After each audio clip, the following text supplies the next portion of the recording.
नमस्कार आप सभी को। उम्मीद करता हूँ आप सभी लोग सभी अच्छे होंगे। जैसा कि आपको कल मैंने वादा किया था कि आज के बाद यानी कि 28 जुलाई के बाद आपकी सारी क्लासेस मैथ्स और साइंस की रेगुलर आपको अपलोड की जाएगी। तो उसी वादे को पूरा करने के लिए आपके सामने आज क्या है, साइंस की क्लास स्टार्ट की है। तो आज का टॉपिक रहेगा इलेक्ट्रिक करंट। इलेक्ट्रिक करंट को जब हम समझते हैं कि इलेक्ट्रिक करंट क्या है और ये कैसे फ्लो करता है किसी भी इलेक्ट्रिकल सर्किट में, तो उन सब चीज़ों को जानने के लिए हमें सबसे पहले समझना होगा किसी भी एटम की स्ट्रक्चर को। एटम की स्ट्रक्चर को समझने के लिए हमें देखो यहाँ पर बेसिकली क्या करना है, डेफिनेशन नहीं समझनी कि एटम क्या है, कहाँ से आया, वो सारी चीज़ें आप जानते हैं। फिर भी मैं आपको एक बता देता हूँ, एटम क्या होता है। इंडिविजुअल पार्टिकल होता है किसी भी सब्सटेंस का, जिसको और हम क्या कह सकते हैं कि आगे हम ब्रेक नहीं कर सकते किसी भी अदर पार्टिकल्स में।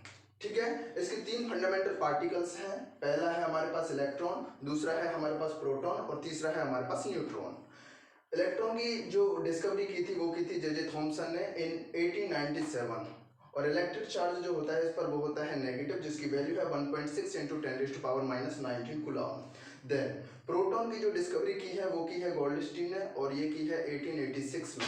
और यहाँ पर इसका जो चार्ज है वो रहेगा 1.6 इंटू 10⁻⁻19 कूलम।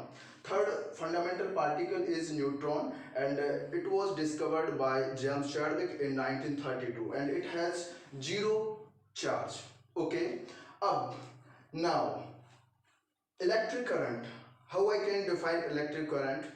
तो फर्स्ट ऑफ ऑल आपको यहाँ पर इलेक्ट्रिक करंट को समझने से पहले इस वाली टर्म को समझना जरूरी है, इलेक्ट्रिक चार्ज को। बेसिकली इलेक्ट्रिक चार्ज होता क्या है, तो देखो चार्ज की जब भी हम बात करते हैं तो या तो हम इलेक्ट्रॉन की वजह से या फिर हम प्रोटॉन की वजह से, बाकी उसका तो कोई रोल है ही नहीं चार्ज में। तो इलेक्ट्रिक चार्ज को हम समझते हैं कैसे, पहले इसकी डेफिनेशन सुन लीजिए। Electric charge is a physical property of a material. Remember, electric charge is a physical property of a material by virtue of which it experience an electromagnetic force in a medium। जैसे मान लो मैं आपको क्या कहना चाह रहा हूँ कि ये किसी भी पदार्थ की क्या है, एक भौतिक गुण है। भौतिक गुण का मतलब है कि जब हम इसे विद्युत क्षेत्र में या विद्युत चुंबकीय क्षेत्र में रखते हैं तो ये एक बल का अनुभव करता है। कैसे सर? जैसे मान लो आपने कभी टीवी को ऑन किया होगा, ऑन करने के कुछ देर बाद जब आप देखते हैं कि जब आपको किसी भी टाइप की जब सेटिंग करनी होती है तो आप अपना हाथ टीवी के स्क्रीन पर लेकर जाते हैं, राइट। और जब स्क्रीन के सामने लेकर जाते हैं तो आप वहां पर फील करते हैं कि आपको एक झटका टाइप का फील हुआ, कुछ ऐसे सन किसी हमें एक एक एक अनुभव हुआ। ये क्या है? ये है इलेक्ट्रिक चार्ज। दूसरा एक एग्जांपल मैं आपको देता हूं कि कभी कभी आप लोग क्या करते हैं, जब स्केल को अपनी खोपड़ी में ऐसे घुमाते हैं और कुछ देर बाद जब हम अपने इस मतलब जो छोटे छोटे बालों के पास लेकर आते हैं तो आप देखते हैं कि वो हमारे स्केल की तरफ क्या है, अट्रैक्ट होने लगते हैं। तो ये जो क्वालिटी है, ये जो प्रॉपर्टी है, वो सब किसकी वजह से है? इलेक्ट्रिक चार्ज की वजह से। इलेक्ट्रिक चार्ज टू टाइप का हो सकता है, it may be negative charge और it may be positive charge. Okay, so now electric current, what is electric current. Electric current को फ्लो होने के लिए प्यारे बच्चों सबसे पहले तो यहाँ पर एक क्लोज्ड सर्किट होना जरूरी है। क्लोज्ड सर्किट का मतलब है कि मान लो कोई भी हमारे पास सर्किट है जिसमें हमारे पास कोई बैटरी लगी हुई है, कोई पावर सोर्स लगा हुआ है, यहाँ पर एक अमीटर लगा हुआ है जो हमारा इलेक्ट्रिक करंट को मेजर करेगा, यहाँ पर हमारा कोई भी रेजिस्टेंस हो सकता है। रेजिस्टेंस का मतलब है प्यारे बच्चों यहाँ पर कोई बल्ब हो सकता है, हीटर हो सकता है, किसी भी टाइप का कोई भी इलेक्ट्रिकल इक्विपमेंट हो सकता है। उसके बाद हम यहाँ पर क्या लगा देते हैं, इसको एक स्विच से कनेक्ट कर देते हैं। ठीक है, मान लो ये स्विच है, कुंजी के कह लो इसको। अब यहाँ पर क्या है, हमें पोटेंशियल डिफरेंस मेजर करने के लिए इसके पैरेलल हमें क्या लगाना होता है, वोल्ट मीटर। तो ये एक क्लोज्ड पाथ होना जरूरी है इलेक्ट्रिक करंट को फ्लो करवाने के लिए। अगर ये यहाँ से ब्रेक हो गया तो ये कोई भी इलेक्ट्रिकल सर्किट नहीं कहलाएगा, क्योंकि इसमें करंट फ्लो नहीं हो सकता। अब देखो इलेक्ट्रिक करंट की डेफिनेशन जो है वो है the rate of flow of charge. The rate of flow of charge is known as electric current. The rate of flow of charge is known as electric current. अब electric current आपको समझ में आ गया होगा, क्यों? क्योंकि आपको पता है कि जो हमारा इलेक्ट्रिक चार्ज होता है वो हम समझ चुके हैं। तो the rate of flow of electric charge is known as electric current. समझो इस चीज को। मान लो ये छोटा सा मैंने एक सर्किट बना दिया, ठीक है, मैंने यहाँ पर एक पॉइंट ले लिया। मान लो इस पॉइंट का नाम ले लिया ए। अब यहाँ से मैंने क्या है करंट यहाँ पर फ्लो की, ये एमीटर में लगाना होगा एक, तभी तो मैं मेजर कर पाऊंगा कि कितना करंट मेरे यहाँ से निकल रहा है। ठीक है, ये पॉजिटिव नेगेटिव पोलरिटी रखते हैं और ये बैटरी हो गया हमारे पास बी। अब ये वी बैटरी है जिसका वोल्टेज है वी। अब यहाँ से कोई करंट चली मान लो आई, अब ये इस पॉइंट से पास आउट हो रही है। अब इस पॉइंट से पास आउट हो रही है तो हम ये देखते हैं कि इस पॉइंट से कितना इलेक्ट्रिक चार्ज पास आउट हुआ है, 1 सेकंड में, 1 मिनट में, 1 घंटे में। तो वो जो अमाउंट है ना इलेक्ट्रिकल चार्ज की, वो अमाउंट ही क्या है, बेसिकली इलेक्ट्रिकल करंट है। समझ लेना मेरी बात कि कोई भी पॉइंट ले लो इलेक्ट्रिकल सर्किट में कहीं भी, लेकिन सर्किट हमारा क्लोज होना चाहिए। अब उस पॉइंट से 1 सेकंड में, 1 मिनट में, 1 घंटे में कितना इलेक्ट्रिकल चार्ज पास आउट हो रहा है, वही चीज है हमारी इलेक्ट्रिकल करंट। और अगर इसकी डेफिनेशन देखें तो the rate of flow of electric charge is known as electric current. अब यहाँ पर अगर हम इसका फॉर्मूला अगर देखें तो ये हो गया हमारे पास इलेक्ट्रिक करंट I, इसको I से डिनोट करते हैं, और ये हो गया हमारे पास चार्ज जिसको हम Q से डिनोट करते हैं, और ये हो गया हमारे पास जिसको हम T से डिनोट करते हैं, टाइम। ठीक है, तो the rate of flow of charge, तो rate of flow of charge, charge upon में टाइम। तो यहाँ पर आप बताओ कि ये जो चार्ज है इसको हमने किस में लिखा था, कूलाम में। ऐसा यूनिट होती है चार्ज की कूलाम, और टाइम की ऐसा यूनिट होती है सेकंड। दैट्स व्हाई द ऐसा यूनिट ऑफ इलेक्ट्रिकल करंट या electric current is coulomb per second, और इसी को हम कह सकते हैं एम्पियर। एम्पियर क्या कह सकते हैं, एम्पियर।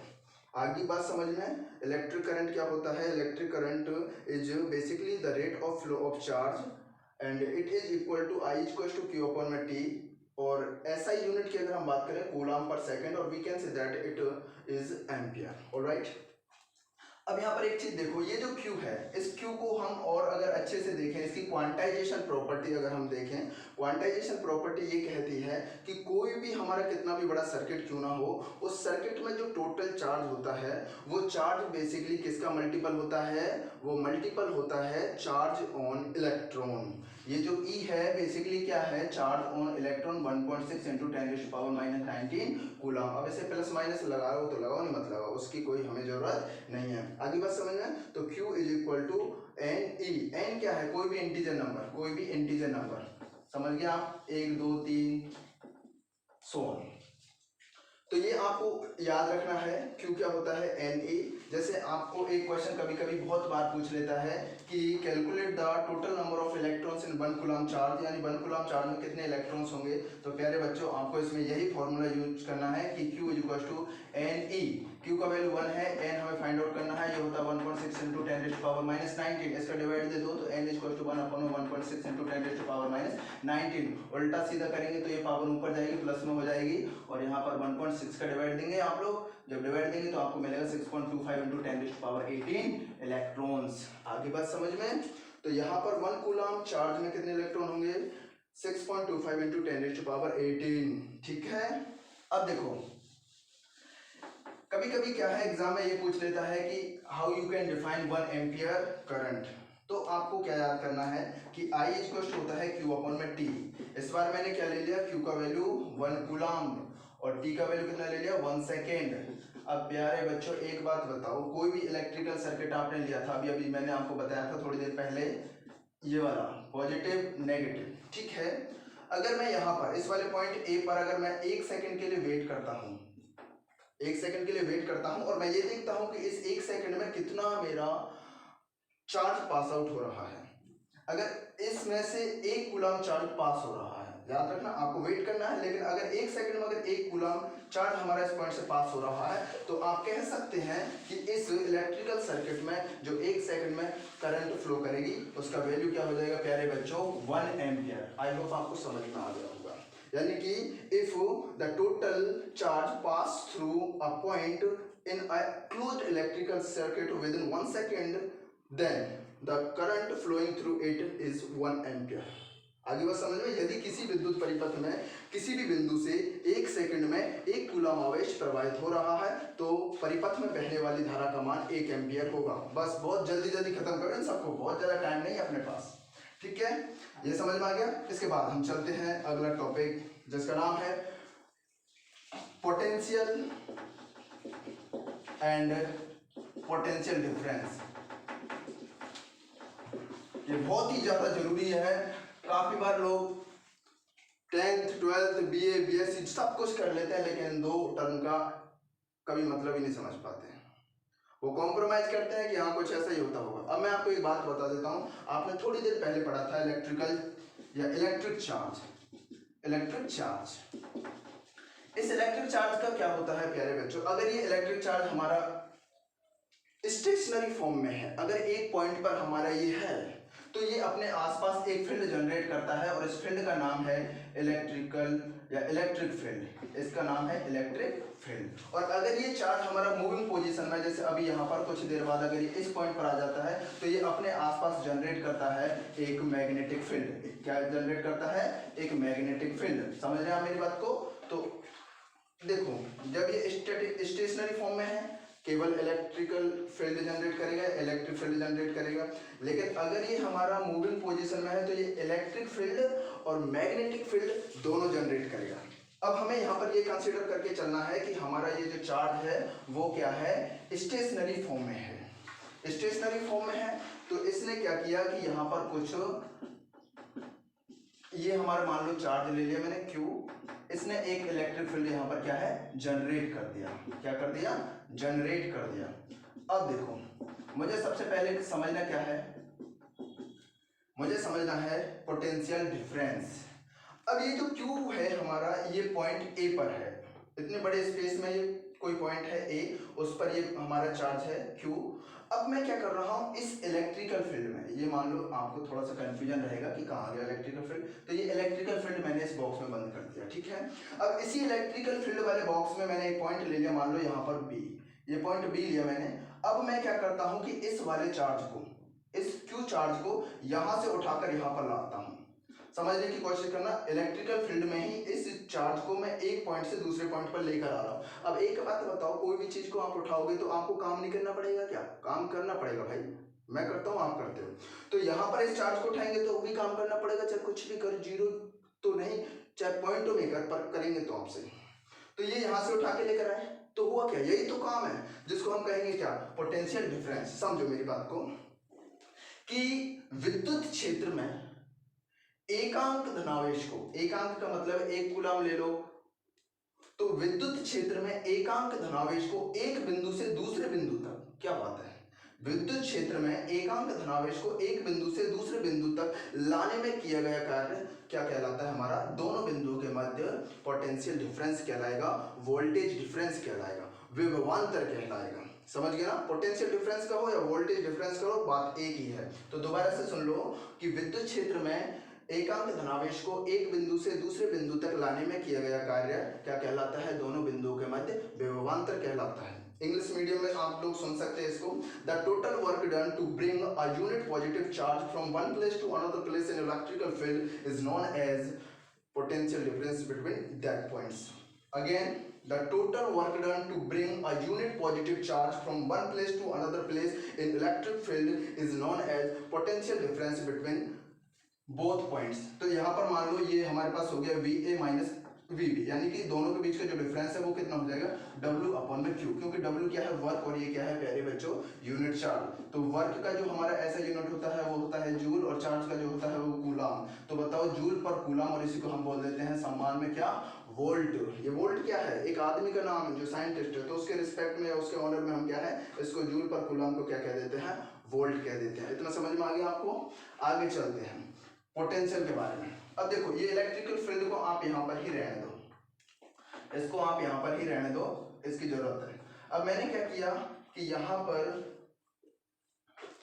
एक, ये है मेरे पास पॉइंट A, यहाँ पर एक पॉइंट है, यहाँ पर एक चार्ज है Q, यहाँ पर एक चार्ज है Q, ठीक है। अब उसको मैं क्या कर रहा हूँ, इस विद्युत क्षेत्र के एक बिंदु B तक लेकर आ रहा हूँ, बिंदु B तक लेकर आ रहा हूँ। यानी कि मुझे नहीं पता ये कहाँ, ये मैं अनंत मान लेता हूँ, इसको इन्फिनिटी मान लेता हूँ। ये विद्युत क्षेत्र में नहीं है, ये विद्युत क्षेत्र में नहीं है, ये बाहर है, यहाँ का प्रभाव वहां पर नहीं है। आपको ये समझना है ना। तो एक बात बताओ, अगर मैं इसको यहाँ से लेकर आऊंगा यहाँ तक, यानी कि अनंत से विद्युत क्षेत्र के किसी बिंदु तक अगर मैं किसी भी एकांक धनावेश को लेकर आ रहा हूँ, तो यहाँ पर जो मुझे ये कार्य करना पड़ रहा है उस कार्य का नाम हो जाएगा क्या बच्चों, पोटेंशियल। उसका नाम हो जाएगा वोल्टेज, उसका नाम हो जाएगा विभव। विभवांतर नहीं, विभव। क्यों? क्योंकि यहाँ पर आपने क्या देखा है कि एकांक धनावेश को अनंत से विद्युत क्षेत्र के किसी बिंदु तक लाने में जो किया गया कार्य है वही क्या है, हमारा विभव है, वही क्या है, हमारा पोटेंशियल। तो यहाँ पर जो हमारे पास वोल्टेज होगा प्यारे बच्चों, वो क्या हो जाएगा, जीरो हो जाएगा। क्या हो जाएगा, जीरो हो जाएगा। आगे बात समझ लें। क्यों? क्योंकि यहाँ पर कोई भी इलेक्ट्रिकल फील्ड नहीं है। जब आप अगर आप बड़ी क्लास के बच्चे हैं और अगर आप इस वीडियो को देख रहे हैं तो आप समझ पाएंगे कि आपने एक चीज पढ़ी होगी कि E इज इक्वल टू होता है V अपॉन में D। अगर हम यहाँ से V निकालेंगे तो E इंटू में D। जब भाई लोगों यहाँ पर इलेक्ट्रिक फील्ड ही नहीं है तो वोल्टेज किस बात का, आगे बात समझ में। तो ये जीरो हो गया, तो हमने वो V जीरो कर दिया। तो ये बताओ V का वैल्यू जो आया वो क्या आ गया कि सर हमारे पास हो जाएगा W अपॉन में Q। सेम चीज, वो जूल पर कूलम, इसका मतलब है वोल्ट। तो आपको इतना समझ में आ गया ना आज कि what is the basic difference between voltage end voltage difference. दोबारा से सुन लो।